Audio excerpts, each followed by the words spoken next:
نحمدہ ونصلی ونسلم علی رسولہ الکریم اما بعد۔ سعید اسد صاحب کا 12واں کلپ منظر عام پہ آیا، جس میں حسب عادت طے شدہ موضوع سے بھاگنے کی پھر ایک دفعہ ناکام کوشش کی۔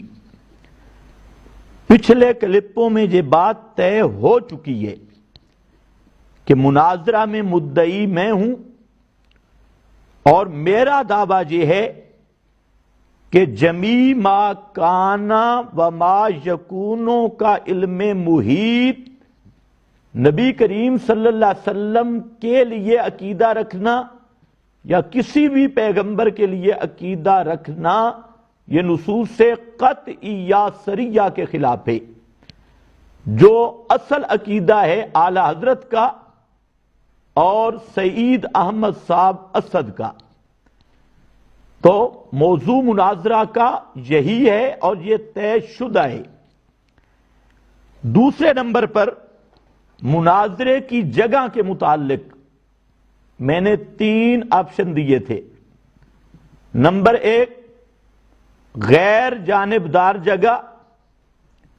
میں بار بار یہ گزارش کر رہا ہوں کہ اپنے پنڈی اسلام آباد کے کسی نمائندے کا نمبر دیجئے، اور ہمارے نمائندہ کا نمبر آپ کے پاس موجود ہے، تو یہ دونوں مل بیٹھ کے محفوظ مقام کا تعین کریں۔ اور اگر یہ بات آپ نہیں مانتے اور بضد ہیں کہ نہیں، غیر جانبدار جگہ پہ آپ مناظرہ کرنے کے لیے تیار نہیں، تو ہم سے اسٹام لو اور جگہ کا انتظام میں کروں گا۔ اور میں آپ کو کہہ چکا ہوں کہ آپ کا کرایہ، آپ کی فیس، سب کچھ انشاءاللہ انتظام میں کروں گا۔ اور اگر یہ بھی آپ کو قبول نہیں تو پھر ہمیں تحریر دیں، تحریری اسٹام دیں، ہم انشاءاللہ اپنے خرچے پر، اپنی گاڑیوں پر آپ کے جامعہ امینیہ رضویہ میں آپ کی خدمت کرنے کے لیے تیار ہیں۔ یہ 3 آپشن میں نے دیے تھے، لیکن سعید اسد صاحب نے اس پر کوئی تبصرہ نہیں فرمایا۔ تو میں پھر گزارش کروں گا کہ اب خواہ مخواہ ادھر ادھر کی باتوں میں وقت ضائع نہ کریں۔ موضوع متعین ہو چکا ہے اور مناظرہ اسی پہ ہوگا، اور میں مدعی ہوں گا، آپ سائل ہوں گے۔ اب جگہ کا تعین کیجئے اور دیگر جو شرائط ہیں اس کو متعین کیجئے، اور اس کے بعد مناظرے کی تاریخ کا اعلان ہوگا، جو فریقین کے باہمی مشورہ سے اعلان ہوگا۔ نمبر 3، آپ نے پھر وہی بات کی کہ جی بکھروی صاحب نے اصل مبحث سے جان چھڑانے کے لیے ادھر ادھر کی بہت لگائیں۔ اللہ جانے اسد صاحب آپ کو کس نے لگائی ہے اور آپ کو کیسے لگی ہے۔ بکھروی تو بار بار کہہ رہا ہے کہ موضوع متعین ہو چکا ہے، مبحث متعین ہو چکی ہے۔ اب اس طے شدہ موضوع سے آپ مچھلی کی طرح کبھی ادھر بھاگتے ہیں، کبھی ادھر بھاگتے ہیں۔ اب انشاءاللہ العزیز آپ کی اس طے شدہ موضوع سے جان چھوٹ نہیں سکتی۔ آپ نے خود مجھ سے عقیدے کا مطالبہ کیا تھا، میں نے اپنا عقیدہ 3 شقوں میں بیان کیا تھا، اور آپ نے 2 شقوں کو تسلیم کیا، اور یہ جو اخیری شق ہے جمیع ما کان و ما یکون کا علم محیط کا عقیدہ غیر اللہ کے لیے نصوص قطعیہ کے خلاف، آپ نے اس پر مناظرہ کرنے کی آمادگی بلکہ اعلان کیا اور مجھے مدعی بننے کی دعوت دی۔ اللہ کے فضل سے یہ 7ویں کلپ سے یہ مبحث طے ہو چکی ہے اور موضوع متعین ہے۔ اب ہمت کیجئے اور ذرا اعلی حضرت کے اس عقیدے کا اور اپنے اس ایمان کا دفاع کر کے دکھائیے۔ ہاں، اب اس طے شدہ مبحث سے جان چھوٹنے کی دو صورتیں ہیں۔ یا تو آپ اس کتاب و سنت کے معارض عقیدہ سے توبہ کا اعلان کر دے، اللہ آپ کو توفیق دے دے، یا آپ تحریری طور پہ معافی مانگے اور اپنی شکست تسلیم کرنے کی تحریر دے کہ میں اس موضوع پہ گفتگو نہیں کر سکتا اور میں اپنے عقیدہ اور ایمان کا دفاع نہیں کر سکتا۔ یہ تحریری طور پہ جب دے دیں گے تو پھر انشاءاللہ دوسرے موضوعات کی طرف چلیں گے۔ آپ نے نمبر 4، آپ نے پھر وہ پرانی رام کہانی پڑھی۔ میں تو حیران ہوں کہ آپ کو کلپ بنانے کا مطلب کیا ہے؟ اگر آپ نے وہی پرانی بات کرنی ہے تو پرانا کلپ میڈیا پہ موجود ہے، اسی کو شائع کر دیا کریں۔ اب یہ جو 2.5 منٹ کا آپ نے کلپ دیا، اس میں وہی بات جو 9ویں کلپ میں رو رہے ہیں، 10ویں میں رو رہے ہیں، 11ویں میں رو رہے ہیں، وہی بات کر دی اور پھر حضرت تشریف لے گئے۔ تو میرا مشورہ اگر اس طرح کرنا ہے تو پرانے کلپوں کو دوبارہ اپنے پیج سے شائع کرتے رہیں، تو آپ کی عوام تو ماشاءاللہ اس پہ بھی خوش رہے گی۔ آپ نے کہا کہ موضوع مناظرہ اس پر ہے کہ اللہ تعالیٰ نے نبی کریم علیہ السلام کو غیب کا علم عطا کیا یا نہیں۔ سعید اسد صاحب خدا لگتی بات کرے، میں نے آپ کے اس مبہم عقیدے پر 8 سوال کیے۔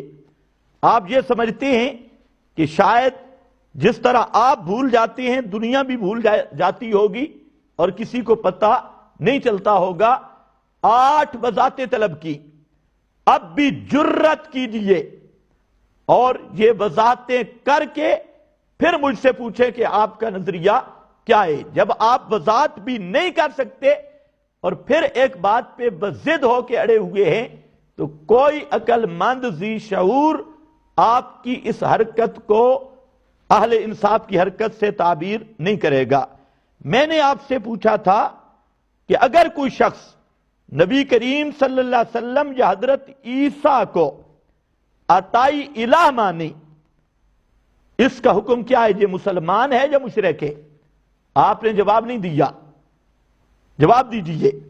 میں نے آپ سے یہ پوچھا تھا ذاتی عطائی علم غیب کی اصطلاح قرآن و سنت کی ہے یا نہیں؟ آپ نے اس کا جواب نہیں دیا۔ یہ جواب حضرت جی آپ کو دینا پڑے گا۔ میں نے آپ سے پوچھا تھا نمبر 3، علم غیب عطائی سے آپ کی مراد صفت غیب دانی، تصرف غیب دانی، بلا اطلاع الہی بلا واحد مراد ہے، یا علم غیب عطائی سے مراد آپ کی وہی اطلاع علی الغیب، انباء الغیب، اعلام الغیب، اظہار الغیب وہی ہے اور صرف لفظوں کا آپ چکر دینا چاہتی ہیں اور لفاظی میں آپ لوگوں کو پریشان کرنا چاہتی ہیں؟ اس کی ذرا وضاحت کر دیجئے۔ اور آپ خود کہہ چکے ہیں لا مناقشۃ فی الاصطلاح، آپ کا وہ ٹکڑا بھی میں نے آپ کو سنایا لیکن پھر بھی آپ کو احساس نہیں ہوا کہ آپ یہی کہتے رہے کہ جی آپ کو جن چیزوں کا پتہ ہے ان کا نام کیا، انہیں کہنا کیا، اس میں جھگڑا ہی نہیں، اور آپ پھر اسی میں پانی میں مدانی لگا کر اور جھگڑا ڈال کے اصل موضوع سے بھاگ رہے ہیں۔ اور نمبر 5، میں نے آپ سے پوچھا تھا کہ آپ جو کہتے ہیں عطائی علم غیب، اس سے مراد غیب ماکانی ہے یا غیب آنی ہے؟ آپ نے اس کی وضاحت نہیں کی، اس کا جواب چاہیے، 2 ٹوک جواب دیں۔ نمبر 6، میں نے آپ سے یہ پوچھا تھا کہ جو شخص عطائی علم کو علم غیب مانے ہی نہیں، جیسا کہ آپ کے مفتی احمد یار اور بھی آپ کے بہت سارے حضرات، وہ انشاءاللہ حوالے میں دوں گا، بہت سارے بڑے بڑے پہلوان بریلوی ہیں کہ علم غیب عطائی کو وہ علم غیب مانتے ہی نہیں، تو کیا وہ مسلمان ہیں یا نہیں؟ اس کا جواب دو۔ نمبر 7، میں نے آپ سے پوچھا تھا کہ جس علم غیب کو آپ عطائی کا نام دے رہے ہیں، اگر کوئی اس کو انباء اور اطلاع سے تعبیر کرے تو اس کا حکم کیا ہوگا؟ سعید اسد صاحب آپ نے جواب نہیں دیا۔ نمبر 8، میں نے آپ سے پوچھا تھا کہ علم غیب یہ ایک مبہم سی بات ہے، اس علم غیب سے مراد مفتی احمد یار اور عمر اچھروی والی علم غیب کلی جو سب بریلویوں نے لکھا اور آپ کی 150 کتاب میں لکھا ہوا ہے، علم غیب کلی، تمام علم غیب، اللہ تعالیٰ کا خاص علم غیب، کل علم غیب، یہ مراد ہے یا اس سے مراد بعض جزیات ہیں؟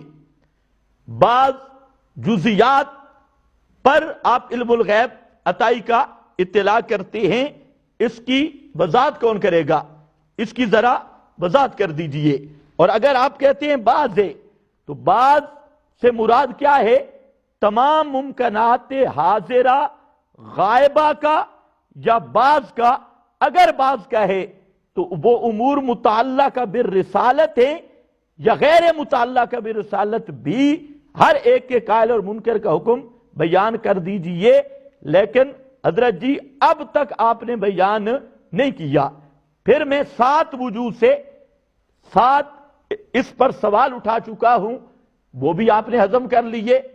یہ 8 توضیحات، تنقیحات اور 7 آپ کے اس علم غیب والے دعویٰ کے توڑ یہ پیش کر چکا ہوں، لیکن آپ نے اس کا کوئی جواب نہیں دیا۔ اس لیے سب سے پہلے یہ جواب دینا ہوگا، آپ یہ میرے 8 توضیحات کو واضح کریں اور ان 7 وجوہ رد کا جواب دیں۔ انشاءاللہ میں عطائی علم غیب پر پھر دیکھوں گا کہ آپ کیا کرتی ہیں۔ 2 باتیں مزید بھی سن لیں، اس پر بھی اگر غور ہو سکے تو غور و فکر فرما لیں۔ میں نے آپ کے سامنے عقیدہ بیان کر دیا کہ اللہ تعالیٰ نے حسب مراتب حضرات انبیاء کرام کو بہت سارے امور غیبیہ پر اطلاع دی، اور سب سے زیادہ خاتم الانبیاء محمد مصطفیٰ صلی اللہ علیہ وسلم کو امور غیبیہ پر اطلاع دی گئی۔ آپ صلی اللہ علیہ وسلم جس طرح دوسری عظمتوں میں افضل الخلق علی الاطلاق ہیں، اسی طرح آپ اپنی علمی شانوں میں بھی سب سے افضل ہیں۔ جو علوم شان نبوت کے مناسب تھے وہ سب آپ کی شان نبوت کو حاصل ہیں۔ یہ اب ذرا اس پہ غور سے سننا، پوری بات میں نے کر دی لیکن آپ کو پھر بھی سمجھ نہیں آ رہی، باقی رہ گیا۔ آپ کہتی ہیں علم غیب اور علم غیب، تو سب سے پہلی بات تو یہ ہے کہ یہ جو 8 سوال ہیں، 7 وجوہ رد، اس پر ذرا توجہ فرمائیں۔ اس کے بعد 2 باتیں صرف آپ کو سمجھانے کے لیے کہ اللہ کرے آپ کو بات سمجھ آ جائے، میں عرض کر دیتا ہوں۔ ایک بات یہ ہے کہ قرآن و سنت کی اصطلاح میں علم الغیب خاصہ الہیہ، قرآن و سنت کی اصطلاح میں پھر سن لو، علم الغیب اللہ تعالی کا خاصہ ہے، اور قرآن و سنت میں علوم نبوت کے لیے جو اصطلاح آئی وہ اطلاع علی الغیب کی آئی، انباء الغیب کی، اظہار الغیب کی۔ تو انبیاء علوم نبوت کی یہ اصطلاح ہے قرآن و سنت میں، اور علم الغیب کی اصطلاح اللہ رب العزت کے ساتھ خاص ہے، یہ بات بھی ذرا ذہن نشین کر لیجئے، اور آپ پر بھی تعجب ہے کہ آپ نے 12 کلپوں تک جو آیت پڑھی ما کان اللہ لیطلعکم علی الغیب، اس کا اگر آپ ترجمہ کر دیتے تو مسئلہ عوام پہ واضح ہو جاتا۔ آپ آیت اطلاع علی الغیب کی پڑھتی ہے اور لوگوں کو دھوکہ دیتی ہے علم غیب عطائی پر، کچھ خوف خدا کرے۔ اب میں آپ کو دعوت دیتا ہوں کہ یہ جو آیت آپ خطبے میں پڑھ رہے ہیں، اس آیت کا ذرا ترجمہ بھی سنا دو، سیدھا سادہ ترجمہ کرو اس کا، تاکہ آپ کی حقیقت کھل جائے۔ دوسری بات جو عرض کرنا چاہتا ہوں وہ تھوڑا سا آپ غور کریں گے تو سمجھ آئے گی۔ کسی لفظ کے بعد مفہوم ہوتے ہیں لغوی معنی، اور بعض مفہوم ہے اصطلاحی۔ مثال کے طور پہ لفظ الصلاۃ، قرآن کریم میں اقیم الصلاۃ، نماز قائم کرو۔ اب الصلاۃ کا جو لفظ ہے اس کا لغت میں معنی تحریک الصلابین بھی ہے، اور تحریک الصلابین کا کیا معنی ہے؟ تشریف کو حرکت دینا اور چوتڑوں کو حرکت دینا، یہ تحریک الصلابین ہے۔ اب اگر کوئی سعید اسد صاحب جیسا آدمی ضد کر دے کہ نہیں جناب میں تو تحریک صلابین ہی پر عمل کروں گا، یہ صلاۃ ہے یا نہیں، مجھے اس کا جواب چاہیے۔ اگر یہ صلاۃ ہے تو مجھے مسجد میں جانے کی کیا ضرورت ہے؟ میں جب رات کو گھر میں جاتا ہوں تو بعد جماعت تحریک صلابین میری ہو جاتی ہے، لہذا میری وہاں پر نماز پہ ڈٹ جائے تو ہر ایک کہے گا کہ مولانا یہ ڈنڈی نہ مارو، ہیرا پھیری نہ کرو۔ صلاۃ کا تحریک الصلابین بھی اطلاق ہے، لیکن وہ لغوی مفہوم ہے، اور جو صلاۃ کا شرعی اصطلاحی مفہوم ہے وہ ہے یہ ارکان مخصوصہ بحیات، جو حیات سے آپ پڑھتے ہیں اور جو حیات معروفہ ہے، یہ شرعی نماز ہے۔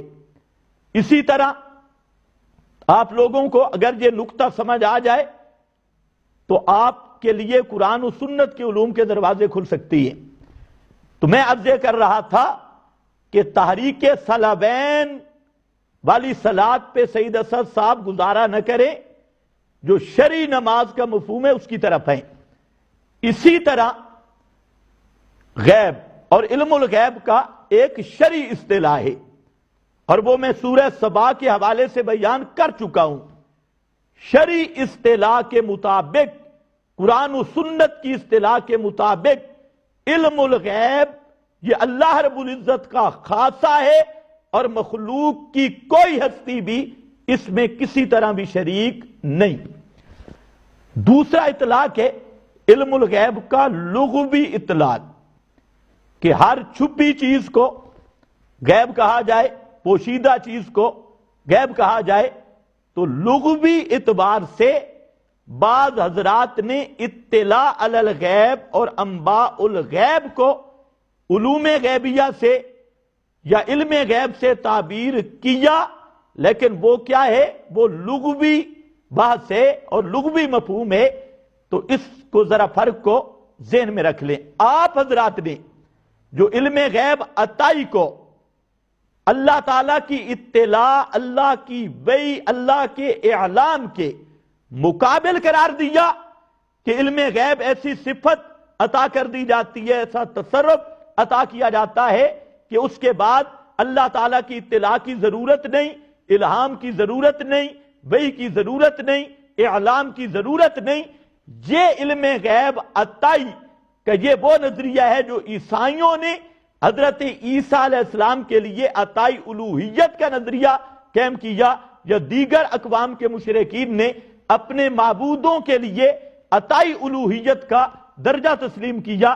اس لیے میں آپ سے بار بار پوچھ رہا ہوں کہ آپ کی مراد کیا ہے۔ امید ہے کہ آپ میری اس گزارش پہ ذرا توجہ فرمائیں گے، اگر نہیں کی تو اگلے کلپ میں انشاءاللہ آپ کو ایسا سمجھاؤں گا کہ آپ یاد رکھیں گے، یاد فرمائیں گے۔ ابھی بھی میں تھوڑا سا آپ کا لحاظ کر رہا ہوں کہ آپ پچھلی عمر میں آئے میرا شاگرد بننے کے لیے، اخیر عمر میں اگر اس سے کچھ دن پہلے وقت نکالتے تو انشاءاللہ ایسی غلطیوں کا شکار نہ ہوتے۔ اب ذرا آئیے، آپ نے کلم میں بھی چند باتیں فرمائیں اور فرمایا یہ ہے کہ جناب کس نے کہا ہے کہ میں اعلی حضرت کے عقیدہ ما کان ما یکون کی نفی کر رہا ہوں، جو عقیدہ انہوں نے علم غیب پر بیان کیا اسے ثابت کروں گا۔ اسد صاحب ذرا توجہ فرمائیں، ابھی آپ سائل ہیں، میں مدعی ہوں، آپ ہمت کیجئے اپنے اعلی حضرت کے عقیدہ کا دفاع کر کے دکھائیں، اور اس کے بعد جب آپ مدعی بنیں گے اور میں سائل بنوں گا تو پھر آپ کے ذمہ ہوگا ثبوت، پھر میں دیکھوں گا اس پہ کوئی ایک بھی دلیل آپ لاتے ہیں اور کس طرح لاتی ہیں۔ خیر، دوسری بات آپ نے فرمائی کہ کس نے آپ کو کہا، تو آپ کی معلومات کے لیے عرض ہے آپ اعلی حضرت کا عقیدہ چھوڑ چکی ہیں اور اسی سے بھاگ رہے ہیں کئی وجوہات سے۔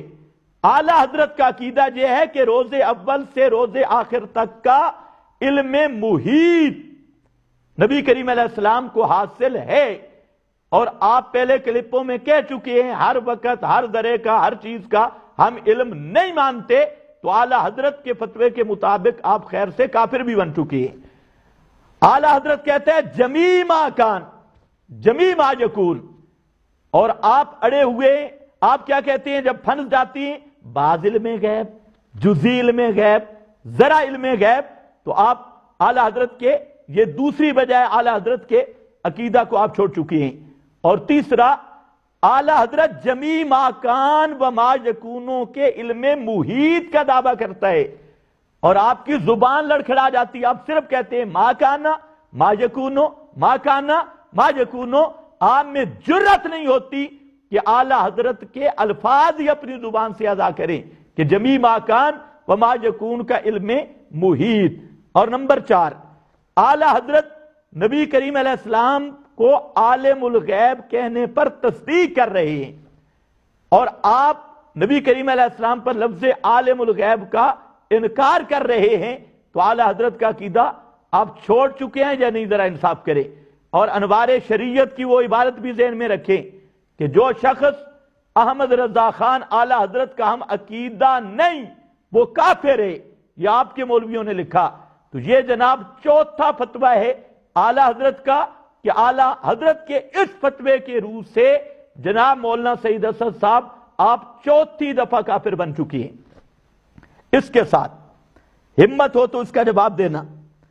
آپ نے یہ بھی کہا ہے کہ میں اعلی حضرت کا روحانی فرزند ہوں، زندہ باد روحانی فرزند۔ واہ، اعلی حضرت آپ کا روحانی باپ 10 وجوہ سے کافر ثابت ہو چکا ہے، اور 11 کلپوں میں نے آپ کو للکارا کہ ہمت کیجئے یا اپنے آپ کو اعلی حضرت کا روحانی فرزند کہنا چھوڑ دے، یا اعلی حضرت کا ایمان ثابت کر۔ سعید اسد صاحب تجھ میں جرت نہیں، اور تو اسی طرح مر جائے گا، کبھی بھی اعلی حضرت کے ایمان پہ بات کرنے کے لیے تیار نہیں ہوگا، کیونکہ تیرا ضمیر بھی مانتا ہے کہ اعلی حضرت پہ یہ اللہ رب العزت کا عذاب نازل ہوا، اور اللہ رب العزت نے اعلی حضرت کو دنیا میں یہ سزا دی کہ جو ساری زندگی مظلومین پر، بے قصور لوگوں پر کفر کی مشین گن لے کر حملہ آور ہوتا رہا، اللہ رب العزت نے ان مظلومین کا انتقام لیا، اور اعلی حضرت کو سب بریلویوں نے کافر کہا، بریلوی مفتیوں نے کافر کہا، مناظرین نے کافر کہا، اور اعلی حضرت نے اپنے آپ کو کافر کہا۔ اور وہ سزا سعید اسد صاحب اگر آپ تنہائی میں سوچیں تو خدا کی قسم وہ عذاب آپ پر بھی ہے، اور آپ کی یہ پچھلی زندگی بالکل بے نام و نشان ہو کے رہ گئی، اور بریلویت نے آپ کو بالکل دھتکارا ہے۔ اب کبھی آپ جھوٹے رجوع کرتے ہیں، ابھی وہ شوکت سیالوی کی وہ ریکارڈنگ آئی، اس کو ذرا سن لیں، وہ کیا آپ کے متعلق کہہ رہے ہیں۔ تو یہ اللہ تعالیٰ کا عذاب ہے آپ لوگوں پر، کتاب و سنت کی بغاوت اور اہل اللہ پر الزام تراشی کا یہ دنیاوی عذاب ہے، اور آخرت کا عذاب اس سے بھی بڑا اشد ہے۔ اس کے بعد آپ نے یہ بھی فرمایا کہ میں تیری طرح نہیں ہوں کہ پہلی سیڑھی چھوڑ کر آخری پر چھلانگ لگاؤں۔ تو اسد صاحب آپ کہہ رہے تھے گھٹنوں کا آپریشن کروانا ہے، اب تو آپ نے چھلانگیں لگانی شروع کر دی ماشاءاللہ۔ پچھلے کلپوں میں آپ کہہ رہے تھے گھٹنے فارغ ہو چکے ہیں، اور اب آپ چھلانگوں کی کوشش کر رہے ہیں۔ خدا کے لیے چھلانگیں نہ لگائیں، چھلانگوں میں کہیں اور کام خراب نہ ہو۔ آپ ایک جگہ پہ جم جائیں، موضوع متعین ہو چکا ہے، اب اس سے ادھر ادھر چھلانگیں نہ لگائیں، کہیں سارا ہڈیاں نہ ٹوٹ جائیں۔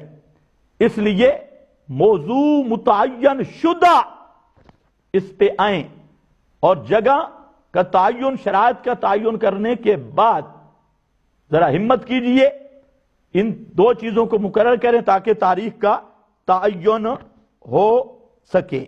اور یہ جو سیڑھیاں، ویسے آپ کی پرانی عادت ہے سیڑھیوں پر چڑھنے کی، وہ بھی کہتے تھے ما نعبدہم الا لیقربونا الی اللہ زلفا، وہ بھی سیڑھیاں بنا رہے تھے۔